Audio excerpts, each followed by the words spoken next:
नमस्कार। I hope आप सब मस्त होंगे, अच्छे होंगे हमेशा की तरह।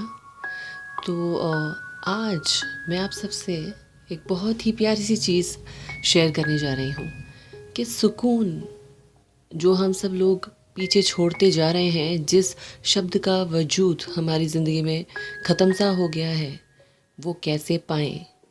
और स्पेशली जब हम बहुत अंधकार से, बहुत परेशानियों से जूझ रहे हों। इन दिनों जो देखने में आ रहा है वो ये है कि हम अपना सुकून व्हाट्सएप पे और चीज़ों में ढूंढते हैं, कुछ गेम्स खेलने में या और चीज़ों में जो शायद इतनी ज़रूरी नहीं है।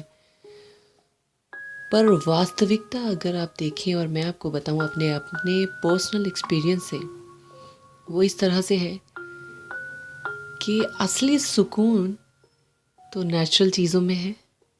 ठीक है, जैसे असली ताकत हमारे शरीर को खाने से मिलती है, और कौन सी चीज़ें खाने से? नेचुरल चीज़ों को खाने से, है ना। तो उसी तरह से जो हमारा दिमाग, हमारी सोल, हमारा शरीर उस वक्त जब हम बहुत परेशान हैं, एंग्शियस हैं, जो चाहता है वो ये है कि प्रकृति को चाहता है हमारा शरीर, हमारी आत्मा उस वक्त। और जो सुकून, जो ठहराव प्रकृति हमारी आत्मा को दे सकती है उस वक्त, वो और कोई चीज़ नहीं दे सकती। क्योंकि ये जो प्रकृति है परमेश्वर की बनाई हुई है।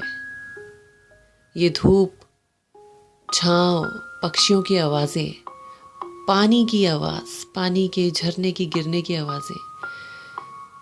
मैं अब जल्दी से बिना समय खींचे आपसे एक किस्सा शेयर करती हूँ। मेरे साथ भी हो चुका है। मैं बहुत परेशान थी एक दिन, बहुत बहुत एंग्शियस, कि मुझे समझ ही नहीं आ रहा था मैं क्या करूँ, क्या होगा आगे, तो मैं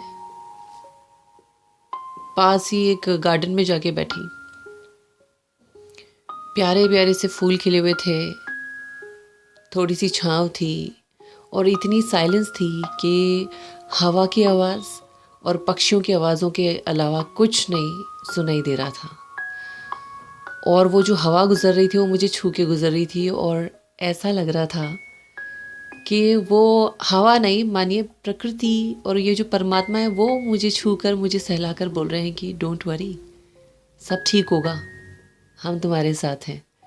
तो यकीन मानिए, जब आधा घंटा स्पेंड करने के बाद उस धूप को, जिसे हमने करीबन छोड़ ही दिया था पीछे, एहसास उस धूप का, उन पक्षियों की आवाज़ों का एहसास, उस हवा का एहसास जो हम पीछे छोड़ चुके हैं, जिसे निहारने का हमारे पास कोई समय नहीं है, उसने इतना सुकून दिया कि मैं जब अंदर मैंने कदम रखे तो इतनी रिफ्रेश्ड थी, इतनी रिवाइटलाइज थी कि यकीन मानिए बहुत ही आशा उमंग भर गई मेरे जीवन में, मेरी आत्मा में। ऐसा लगा कि बस आत्मा की क्लेंजिंग हो गई। तो आप सभी से मैं रिक्वेस्ट करती हूँ कि जब भी मन भारी हो, कोशिश करें जहाँ ज़्यादा आवाज़ें ना हो, शांति हो, प्रकृति के पास बैठें, उसको समय दें, क्योंकि वो परमात्मा की क्रिएशन है।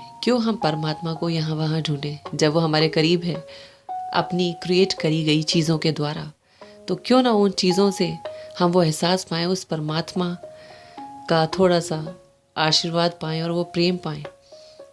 यकीन मानिए, आप जिस भी परेशानी से गुजर रहे हैं उसमें आपको बहुत राहत मिलेगी, दिल से मिलेगी। तो कोशिश करें, प्रकृति के साथ समय व्यतीत करिए, सुकून मिलेगा आपको बहुत। Thank you. See you in the next video. Take care.